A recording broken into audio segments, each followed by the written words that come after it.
Monday's edition of Cross Question. The number to call if you'd like to put a question to our panel is 0345 6060 973. You can text 84850 or you can use Alexa. Just say, Alexa, send a comment to LBC. It's as simple as that. And of course, you can watch us on Global Player.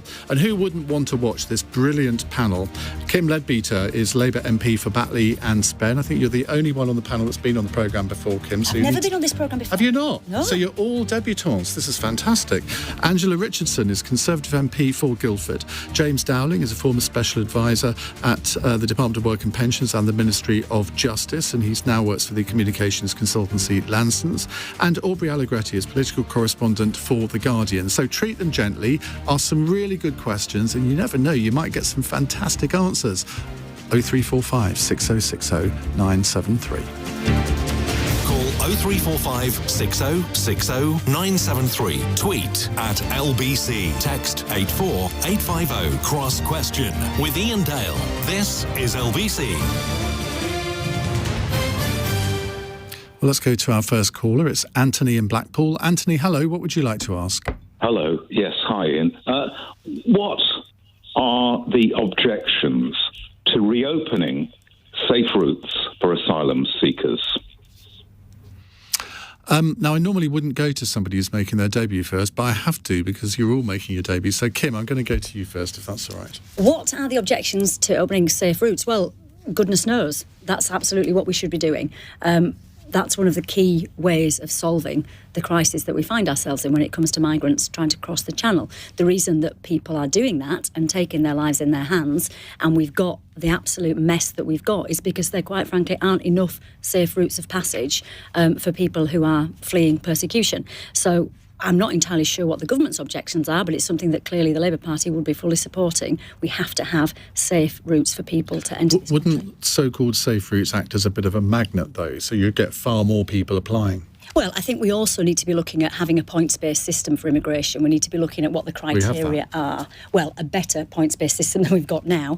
Or clearly, something's not working, isn't it? Or wouldn't be in the mess that we're in. So I think we need to be looking at just tightening up the whole asylum process and immigration system that we have. It is an absolute mess. And I sat in Parliament, was it last week or the week before, when, Rishi Sunak admitted that the system is broken, but we have to look at why it's broken and who broke it. So I think absolutely talking about safe routes of passage for those who are genuinely seeking asylum is a crucial part of a forward plan. Isn't part of the problem is that the asylum system was never designed to cope with this level of people coming across the channel, and that's why or at least in part why the Home Office are being so slow. I think 4,000 people were processed in the whole of the last 12 months when you have 50 or 60,000 people applying. Yeah, absolutely. The system is not fit for purpose, but we've got to look at where the responsibility lies for that. And we can go back further than 12 years, and I wasn't in politics at that time. I'm sure there's arguments to be had about that. But ultimately, we have a government that's been in power for 12 years. So when they stand there and admit the system is broken, they have to take some responsibility for that. And the mistakes that they've made as part of that system and that scheme, spending £140 million on the Rwanda deal and not one single person has been deported. That is a disgrace. Particularly when we put that alongside the cost of living crisis, and we've got people who can't pay their bills and feed their kids. This is really, really bad management of the economy, as well as the immigration system. James Dowling, you've worked in 3 government departments. Unfortunately, you've never worked in the Home Office, so we can't blame you. I'm not that upset. I've never worked in the Home Office, actually. But I think I agree with both of you, actually. You started off by saying, shouldn't we reopen?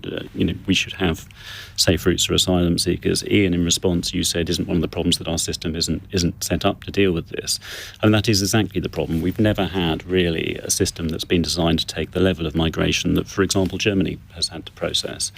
And until we do, we're going to have these episodic issues. This is just the latest in a whole range of problems we've had with immigration over the past few years. What about the issue of safe routes, though? Because a lot of people think that is at least part of the solution, if not the major part of the solution. Yeah, and I agree with that. I mean, I think those safe routes have to be combined with a system that's able to cope with what we're then going to receive. And I think that is the problem, is that we simply haven't had that. So, during, in the wake of the Afghan crisis, or actually more recently during Ukraine, we saw a system that was really creaking. And it was creaking because we've never had to deal with the kind of volume of immigration that we are now, that frankly the public expects the system to be able to deal with. And you're now seeing this through boats across the Channel, and there are a number of issues there. And it's not just the processing of the asylum seekers; it's the catching of them before that. But I think you need both. It's very simple for me to say it, but you need both those things before this is a problem that I think the public's going to be happy with. Okay, let's return to the question, which is from Anthony in Blackpool. What are the objections to reopening safe routes for asylum seekers? Aubrey Allegretti from The Guardian. Well, one of the government's arguments is, of course, that there are dedicated safe routes for the countries or people fleeing the countries that need it the most, i.e. Afghanistan and Ukraine.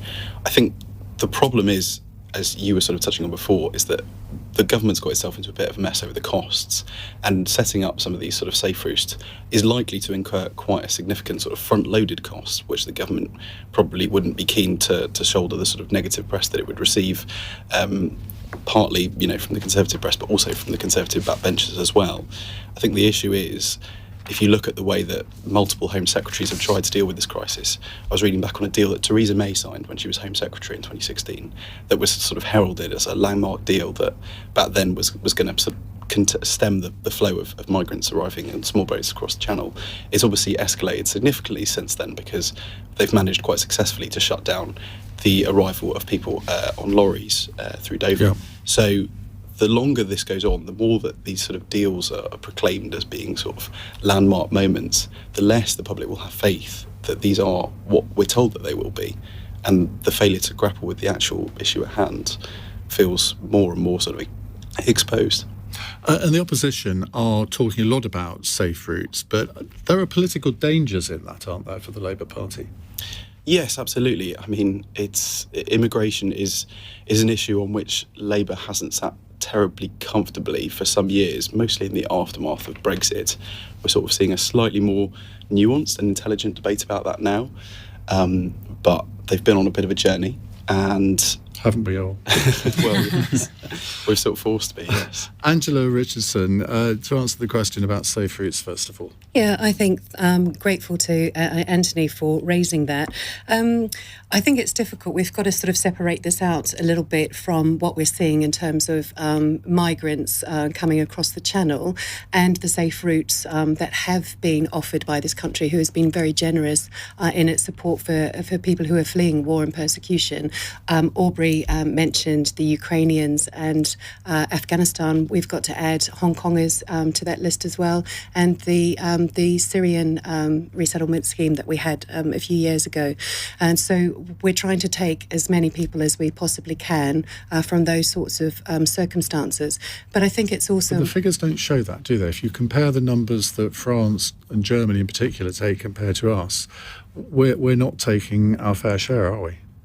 Well, I think we're sort of endeavouring to do the best that we possibly can in order to work with our partners and deal with what is a global problem that we all have to participate in and do our best to support people who are fleeing persecution. But I think it's important that if you're looking in the context of the small boats crossing, which is pretty much where this question will be set at the moment, nobody is fleeing persecution if they're currently in France, because that is a safe country. It's a third country. And I think we have to tackle these small boat crossings as a priority, because if we don't, if you're talking about costs to the taxpayer, we're only going to see that go up and up as but we it's have clearly more and not more working people at the come moment, across. is it? Because, I mean, we're spending £7 million a day on hotels. The money that we're sending to France to try and alleviate the problem, it's not working. Would one thing be to just say, like Germany and Sweden have done, if you come from Albania, you're just going straight back? Well, I believe there's a task force that's been set up to deal particularly with Albania, to make sure there is a quick turnaround time for people who are effectively economic migrants who are looking for a better life. And I'm a migrant. I'm from New Zealand. I was trying to work out where you're at. I'm from New Zealand, and so I came on a 2-year working visa to this country. Had I not met a dashing English gentleman and got married and settled down and had 3 children, then, I would have gone back at the end of my 2-year working visa, and I would have taken back experience and skills that I would have been able to use in my country of origin.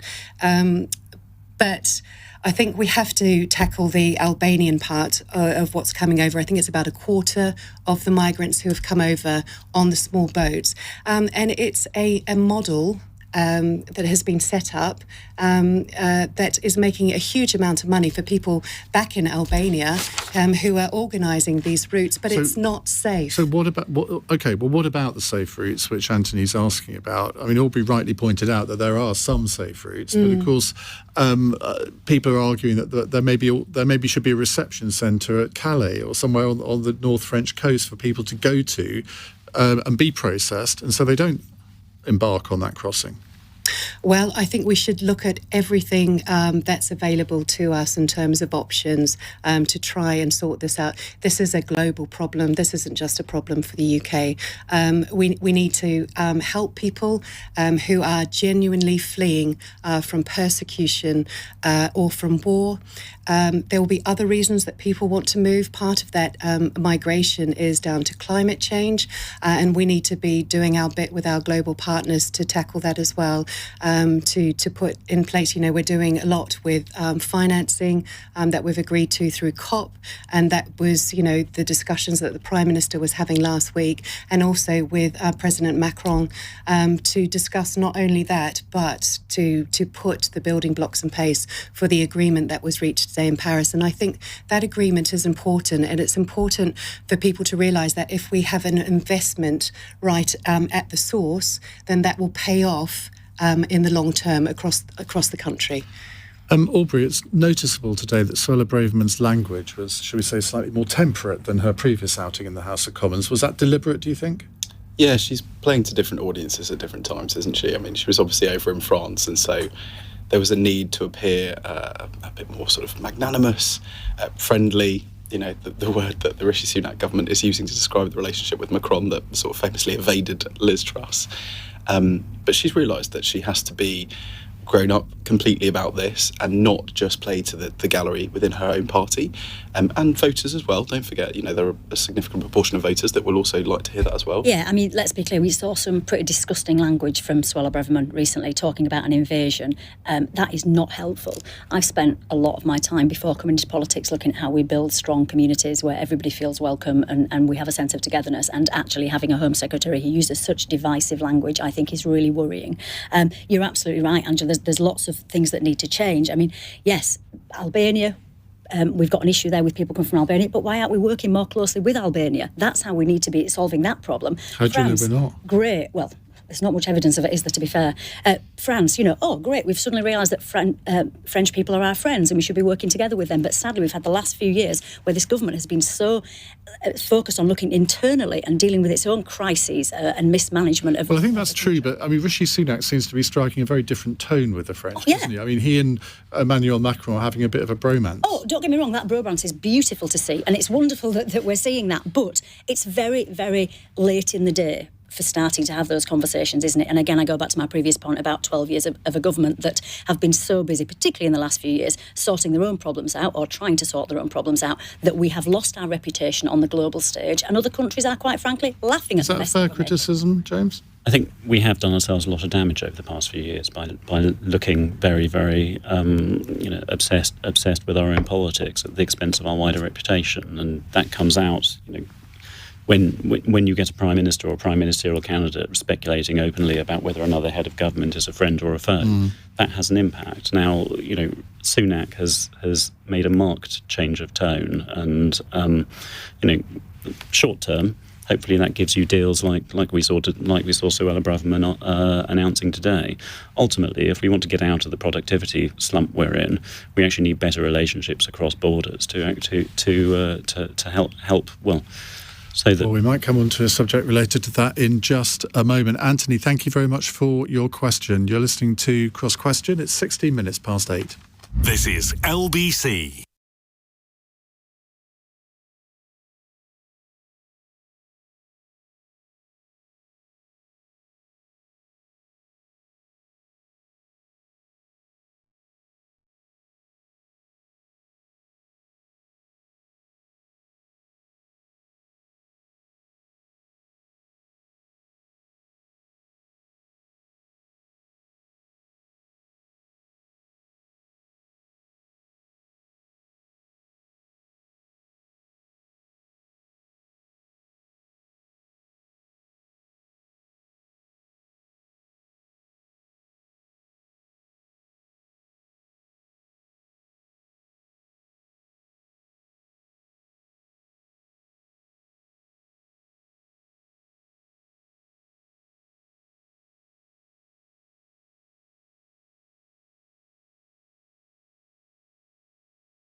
Cross Question with Iain Dale on LBC. We are with Cam Leadbeater, Labour MP for Batley and Spen, Angela Richardson, Conservative MP for Guildford, James Dowling, former Government Special Advisor, now Communications Consultant, and Aubrey Allegretti, Political Correspondent for The Guardian. Let's go to our next call. It's from Martin in Doncaster. Hello, Martin. Hi, Iain and panel. Yeah, and the question is who will the Tory tax risers and cuts it the most on Thursday? Richie Sunak and Jeremy Hunt, or the poorest? Let's combine that with an Alexa question from Thompson, who says, how long do you think that the next recession will last, and will we be out of it by the next general election? Aubrey, let's start with you. Well, the brutal answer is I think we don't know, but everybody has basically been braced and told there will be tax rises that affect you. I mean, seeing commuters on the tube this morning reading papers with that front pages, it was pretty hard not to sort of escape how grim it must feel to be somebody who is preparing for that to sort of fall on your lap, when about a month ago you wouldn't have probably expected this situation. So it's going to be a really difficult week. Speaking to a lot of Conservative MPs, they're feeling pretty glum, realising that even though there's been this sort of, I suppose, unity that's been presented since Rishi Sunak came into number 10 that this has all been watching and waiting, knowing the inevitable that there's going to be really bad news dished out on Thursday. It may be that it's not as bad as we've been led to believe. Well, I was going to ask you about that, because there is part of me that thinks we're being built up for all of these terrible tax rises and spending cuts all over government that will hit everybody. And then the Chancellor might say, well, I had thought about doing this, but actually our finances aren't quite as bad as we thought, and therefore we're not going to have to take all these sort of more extreme measures. I mean, do you think there's a chance of that happening? Yeah, it's all part of the sort of psychological manipulation, so that when things are announced, they don't appear as bad as they could have been.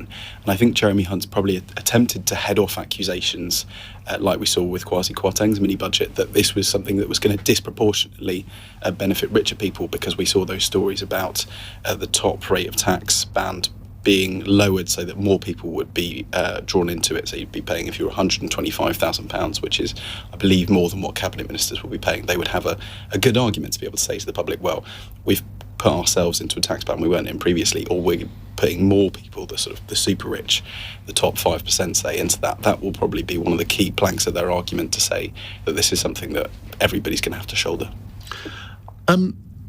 Angela Richardson, let's come to you. As a Tory MP, what are you hoping from Thursday, and what are you fearing from Thursday? Because you represent a relatively well-off constituency, don't you? So your constituents are probably going to be affected by this in a way that maybe some others won't be. Yes, so my constituency, I suppose, is relatively well-off, although I do have pockets of deprivation, and they suffer from double deprivation because they live right next door to people who can weather the storm. So I think that both the Prime Minister and the Chancellor have been quite clear that there are tough decisions that have to be taken, that the context that we're in is that we do have to fill a fiscal hole of 50-60 billion pounds that we're talking about. So it is austerity Mark 2 we're going to get then? So there, I don't know what the balance is going to be like in terms of spending difficulties and any sort of tax rises. I think that will all be come clear on Thursday. I think, one of the bits of the question was, are we going to have a recession? I think it's predicted that we are going to be in a recession for about 2 years. It's not going to be as deep as the recession was with the global financial crisis. I think it's going to be a lot shallower. But the key thing for Thursday that I'm looking for is to make sure that there's nothing that's inflationary as part of the announcements that are coming out, because inflation is the one thing that we have to all tackle together.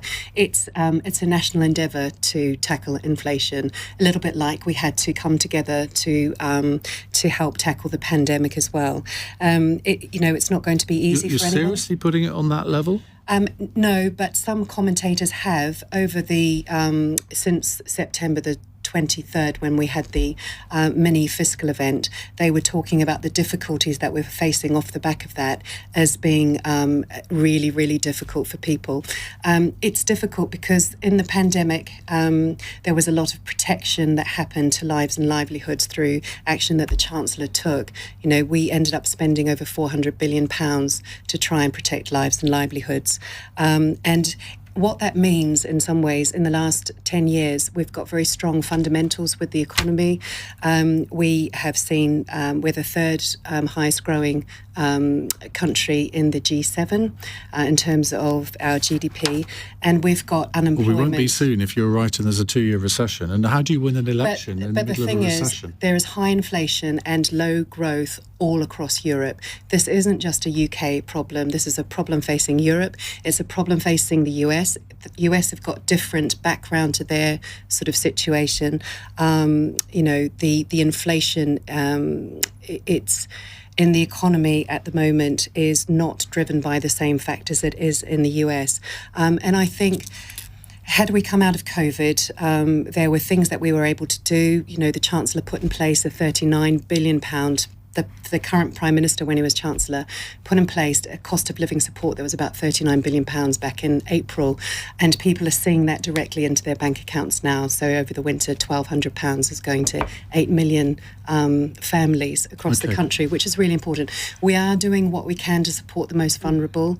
We will continue to do that. That's what I hope for. That's what I expect to see on Thursday. Kim Leadbeater, let's get back to Martin's question. Who will Tory tax rises and cuts hit the most, Hunt and Rishi, or the poorest? Right, I'm not going to hit the desk because you've asked me not to, but I am feeling really cross about this. And Angela, no disrespect, but it's a really lovely sentiment to think that we're all going to have to pull together because times are tough. But actually, the reason times are tough for so many people in Doncaster, where Martin is, and in Batley and Spen, in my constituency in Yorkshire, is because of the mismanagement of the economy over the last 12 years by the Conservative government. This is not something that, we couldn't have controlled much better than we have done. Of course, there are international pressures. But why are other European countries experiencing exactly the same thing? Well, if we look at the statistics, we are the only country. Done your prep. I've done my prep. I always do my prep, Iain. But we're the only country in the G7 to see negative growth in the third quarter of this year, and we're the only G7 economy that's we're still in the third quarter smaller. this year. The figures aren't out yet. Well, the growth so far is negative. Can I just say Germany is predicted to have a 0.6% contraction? But also I think the other point is, and we're also the only G7 economy that is still smaller than its pre-COVID level. But also getting into that whole comparison thing is all well and good, but actually we're in a mess.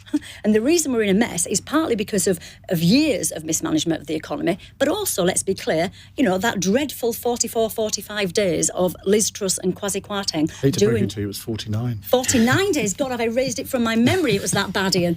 But, that's the reason we're in this mess. They added to our problems. So this 50 million, 60 million, whatever billion pounds it is, they made that situation worse, and they have to take ownership of that. And that, Angela Richardson, is a fair accusation, isn't it? Well, I was thinking about places like Doncaster. No, just answer that point. That is a fair accusation that Kim's just made about that September the 23rd event made it worse. But you could argue that, well, we're the same as other European countries, they're experiencing the same, but that made it worse.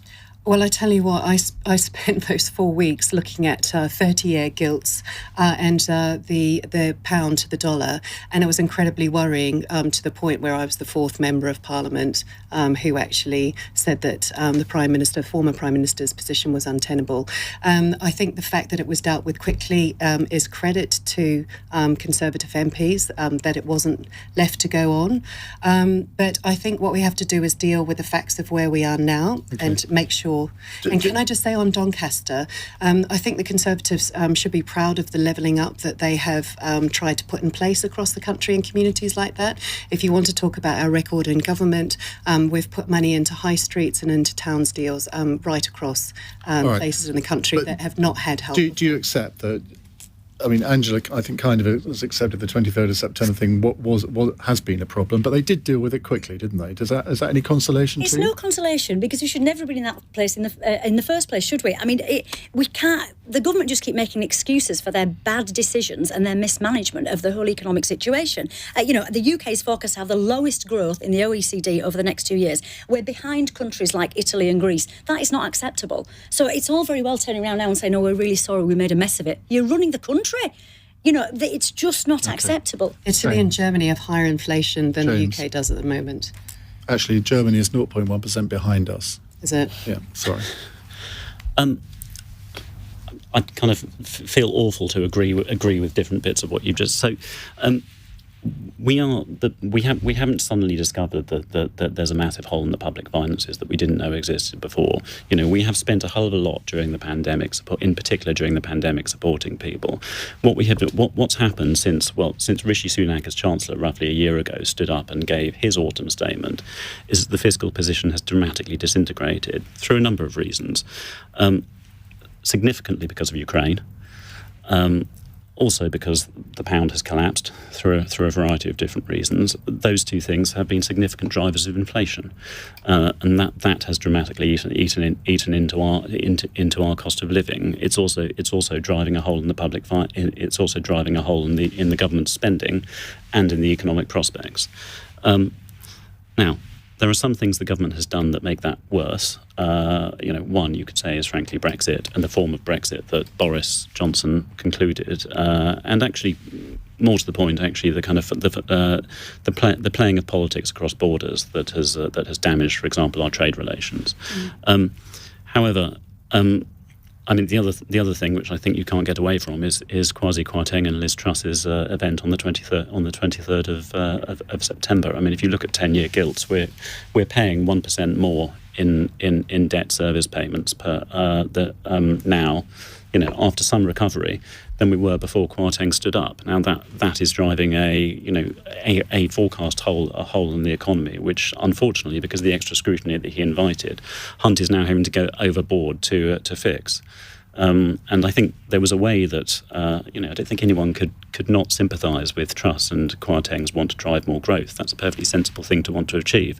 There is a way they could have achieved what they wanted to achieve without attracting the scrutiny and frankly the drama that has created a lot of this situation. Should say on Thursday we have an extra cross question this week because we have are we calling it the budget or the autumn statement? Whatever we're calling it, that's happening on Thursday lunchtime, and we will have a specialist panel of financial experts with us on Thursday evening, including Ian McCafferty, which if you've heard him on my programme before, you'll know that he explains complicated economic things in a way that I can only dream of. He just sort of makes it relatable, which I think is a real talent for somebody who used to be on the Bank of England Monetary Policy Committee. But so we're looking forward to that on Thursday evening.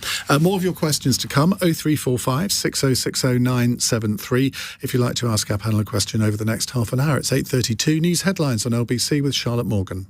Rishi Sunak says he's confident a new deal between the UK and France will reduce the number of asylum seekers crossing the Channel.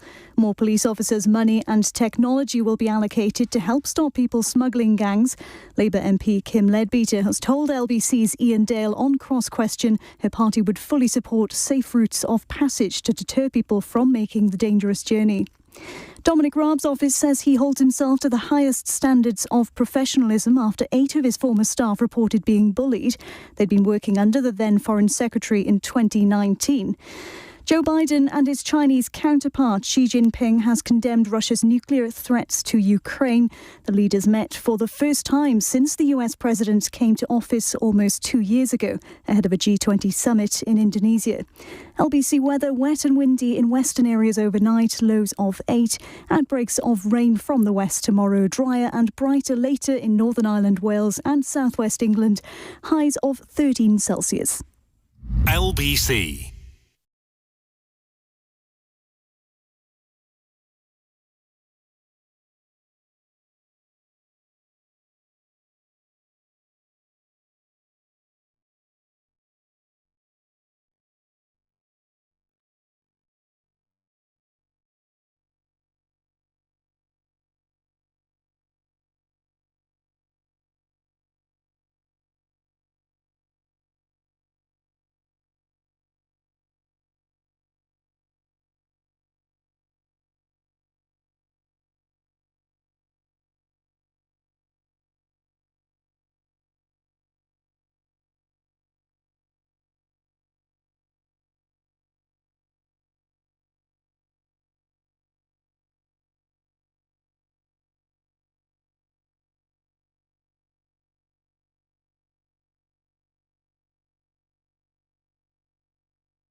Limited.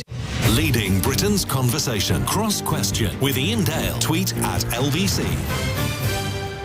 We're with Kim Leadbeater, Angela Richardson, James Dowling and Aubrey Allegretti. They're here to take your calls, 0345 6060 973. Before we continue, though, I have to apologise to Kim, because I said we hadn't had the third quarter figures yet, but we have, and you were right.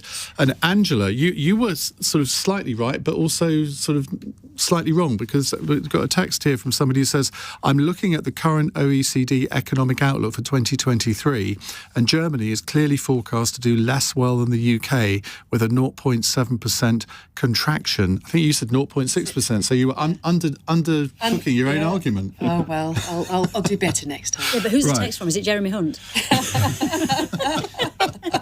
Well, he does listen to this programme occasionally, I know. Jane is in York and has texted this. Is there any point in the G20 summits? I think they're an expensive waste of time. Now, I've never been to one of these summits. Have you, Aubrey, as a journalist? I did a lot of EU Council summits. Oh, poor you. Not the G20 ones, yes. Very late nights. Are they a waste of time?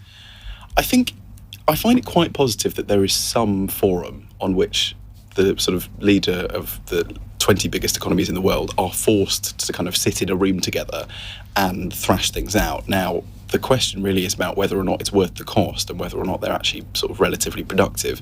And it feels like this year, the struggle to get anything agreed in the joint communique that's going to be issued at the end suggests that actually there's probably fairly little reason in terms of being able to kind of agree anything substantial. However, does it suit the UK, for example, to be able to put on a relatively united front against Russia with the notable absence of Vladimir Putin? Yes, it absolutely does. It makes him look incredibly isolated.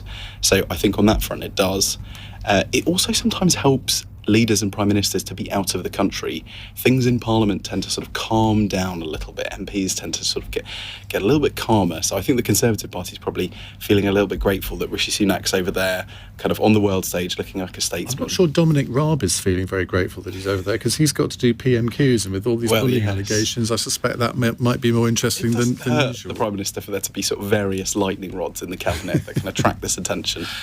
James, ever attended an international summit? I had the dubious pleasure of doing numerous EU meetings during the Brexit process, which was an experience. But I think there is real value in leaders having FaceTime with each other. So I'm a bit more cynical about the kind of moment at the end where they read out a bureaucratically agreed communique. But actually, we would do a lot of bilaterals with, I was working with David Gauke as Justice Minister with his opposite numbers. And actually, the ability for senior ministers to spend time with each other and develop a rapport is incredibly helpful, both on the kind of moment at issue, whether you're talking Brexit or something else, but it allows you also to pick up the phone to them about other things. So, there's a lot of discussion about, prison reform, for example. We did quite a lot of work with the German government looking at the way they ran their prisons, which is very different from here. But that is all built on a kind of fundamental, the ability to spend time with each other and personal chemistry. And there are very few fora that you can do that as a leader at the top of government, apart from some of these events and, I suppose, diplomatic visits. Kim? I've never been to a global summit. You might be surprised to hear. Yet? Watch this space. I think Aubrey and James have both made really good points there. I'm generally not a fan of meetings for the sake of meetings, but in terms of relationship building on a global stage, that is, as Aubrey's alluded to, more important than ever, particularly with the dreadful war in Ukraine. And I think that relationship building going forward is really important. It goes back to, are we an outward-looking country or are we an inward-looking country? So I think it's important, but I think we also need to be looking at, every meeting that takes place, what are the outcomes from it, what are the benefits for the UK from those meetings, and maybe there needs to be a little bit of a tighter rein kept on that side of things. And I always think that if world leaders have met each other face to face and had conversations, they're actually less likely to drop bombs on each other. I think that's probably a fair comment. Yeah, absolutely. If we think back to 1984, when Margaret Thatcher met Mikhail Gorbachev for the first time at Chequers, and she said afterwards, he's a man we can do business with, and recommended that Ronald Reagan talk to him. And we all know what flowed from all of that. And okay, that may be a sort of the most brilliant example that you can come up with, but Bush said something similar about Putin, of course. Pardon? Bush said something similar about Putin, of course. Did he? trust you to ruin the party. Exceptions to every rule anymore. So maybe we should have kept him in place for 20 years. But I think you're right, and I think it's a really important point. Whatever's going on politics, whether it's globally, nationally, locally, there are human beings at the centre of it. So the importance of human connection, from my perspective, should never be underestimated. Angela. So I've never been to any of these sorts of summits. I think we watch them. I think what's really important is it's about our global partnerships. It's about talking to our allies and reconfirming the commitments that we've made. It's about talking to countries that we hope to do trade deals with in the future, and that's a really important thing. Countries like India and Indonesia. There may be there's a bilateral meeting with Xi Jinping, which I think would be a really helpful thing to do in the current set of circumstances in the world that we face. So even though China doesn't share our values, I think we should always continue talking to them and trying to make progress. And I think, yes... Even when they're committing genocide against the Uyghurs? I think... the atrocities that are being committed against the Uyghur people are just disgraceful, and parliamentarians have been sanctioned for calling that out. But I'm sure our diplomats will keep channels of communication open. I was quite heartened to see China push back against some of the rhetoric that Russia had been using around the use of nuclear weapons. I think that was a helpful thing to do on the global stage. That shows leadership in and of itself. OK, let's quickly move on to another question. I want fairly brief answers from you all on this one, if we can. An Alexa question from Andrew in Brighton. Foreign Secretary James Cleverly has confirmed that he is going to Qatar for the World Cup, despite all the concerns about gay and other human rights issues. Should he be going? James? Yes, I think so. For the same reasons we've just been talking about. A lot of his opposite numbers will be going, and I think it's another opportunity. It's a football tournament. Why does the Foreign Secretary need to go to a football tournament? I can think of the Minister for Sport having a reason for going. I mean, I can't abide football. I'm not the person to ask on this. But well, he's claimed today that he's basically going to ensure that the Britons who are visiting overseas remain safe. So that's why he said that. Isn't that the job of the British Embassy in Qatar?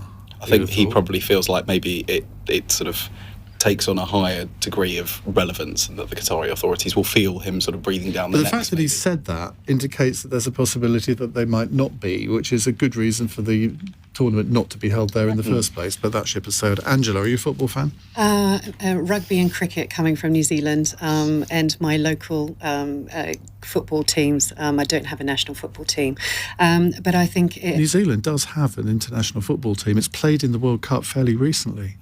Yes, but as I was growing up, I don't think it ever managed to get into the... what is it called? World Cup final. No, not the final. New Zealand in the World Cup final? Yeah, they've been in the World Cup finals. Winston Reid, who played for West Ham, he played for New Zealand in the World Cup finals would have been 2010, I think. Really? Yeah. In football? Delighted to educate you about your own national team. Well, my national team is now England, I suppose. Of course, she said hastily. But I know the passion that the people of this country hold for the beautiful game, and I think it's right that the Foreign Secretary is going, along with the Sports Minister, who is the first openly gay Sports Minister that we've ever had. And safety is important. I don't think it sends the message that people aren't going to be safe, but safety is a priority, of course, for the Foreign Office everywhere in the world. And I think we just want to encourage people to enjoy the spectacle that is football. And it's just important that we continue to keep lines of communication open with the Qataris before the event, during the event, and after the event, because these conversations are ongoing. Just as a point of information, Chris, my producer, says New Zealand have qualified for the finals twice, 1982 and 2010. So I was right. Really? In 2010. I got something right in this programme, so that's, I don't have to apologise for anything. I used to play football at primary school with the boys. Loved it. We called it soccer. But it wasn't ever something that we could aspire to in that sort of way as the All Blacks. Well, you were lucky because in this country at that time, girls were prevented from playing football in schools, but I think that has changed now. Yeah, right, we're going to move on in a second to some more questions. 0345 6060 973. It's 8:46. LBC.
questions.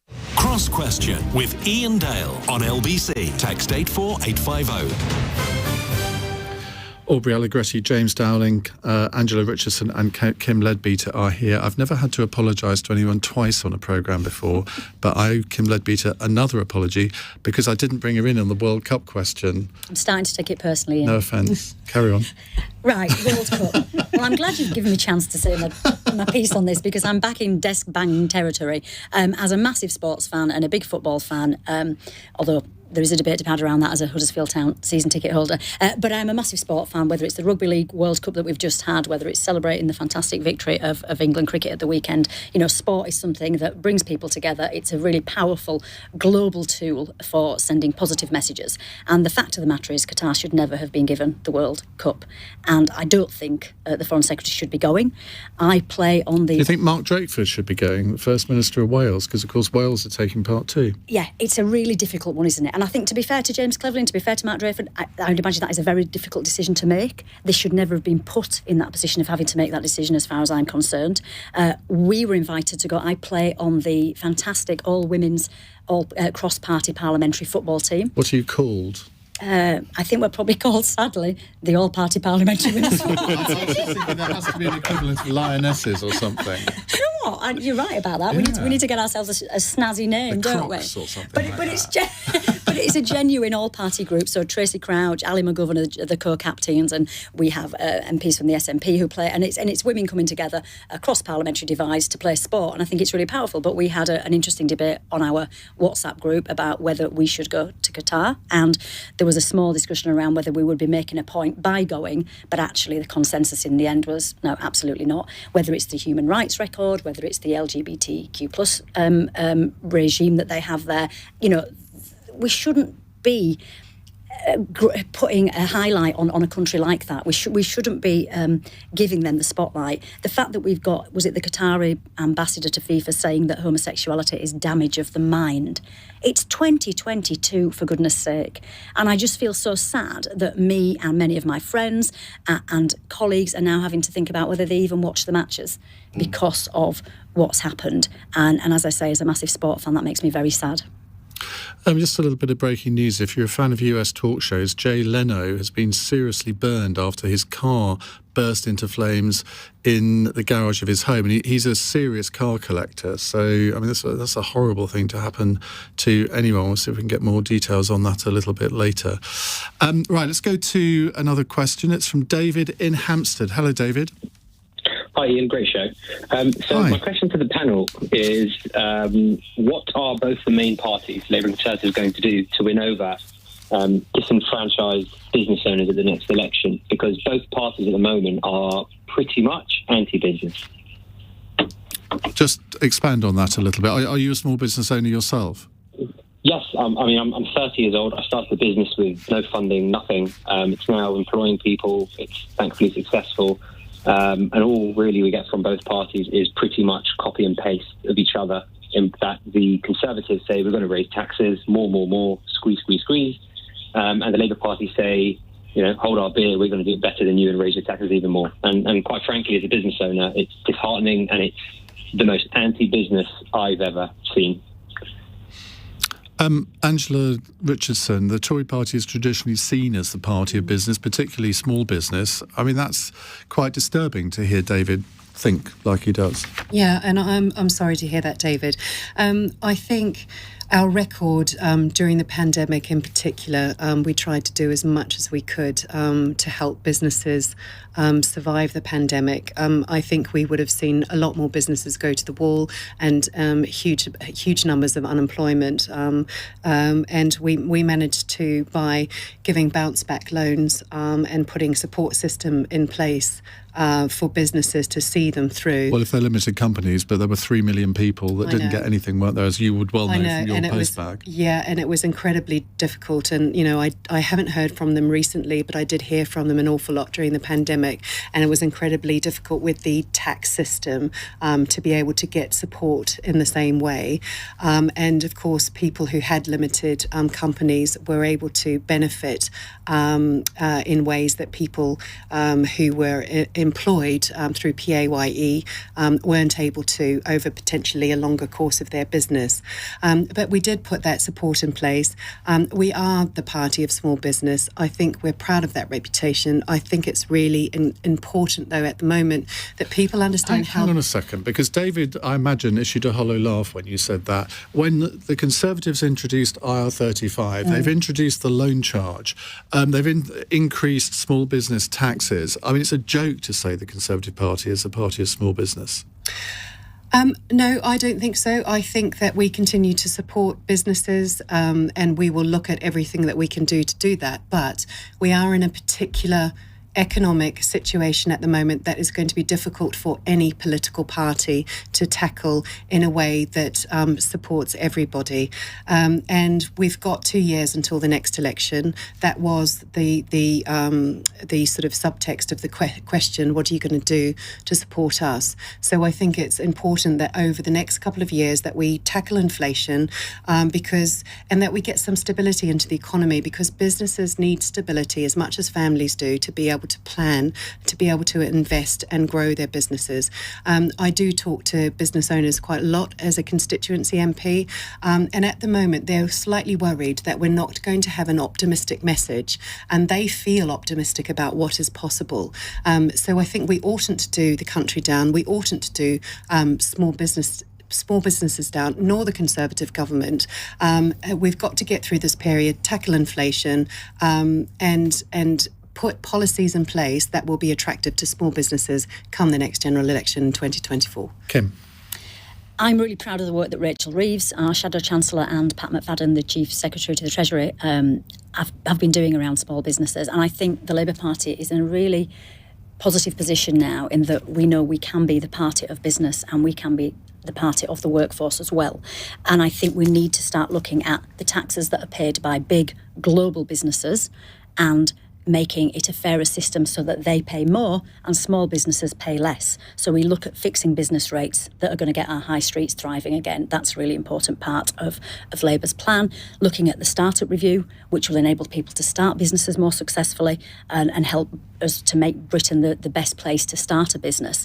But I think this thing around, global businesses and the tax that they pay would bring billions of pounds back into the economy if we have a fairer taxation system. Okay. I think the other thing is that we need to listen to small businesses. And I know, as I say, Rachel Reeves has done a huge amount of work on this. And I'm sure if David wanted to get in touch, she'd be very happy to have a conversation. Because Johnny Reynolds is your Shadow Business Secretary, not Rachel Reeves. Well, you can speak to Johnny or Rachel. I'm sure they'd both be happy to have a conversation. Would you commit now to at least reforming IR35? Would you commit to abolishing the loan charge? Because there are many, many small businesses that find those two pieces of legislation completely iniquitous. Well, I am not the Shadow Chancellor, nor am I the Shadow Business Secretary. Would you like to see them? I'd like to see a fairer taxation system. I'd like to see fairer looking after small business. I think it's really important. But the Labour Party are very, very clear about that, and that is something we are focusing on. And I can certainly take that back to the Treasury team after tonight and make sure that David's voice is 30 seconds each from our non-party political panellists here. Aubrey first. So obviously the government's got to be really careful that anything that it does doesn't risk choking off any kind of recovery even more.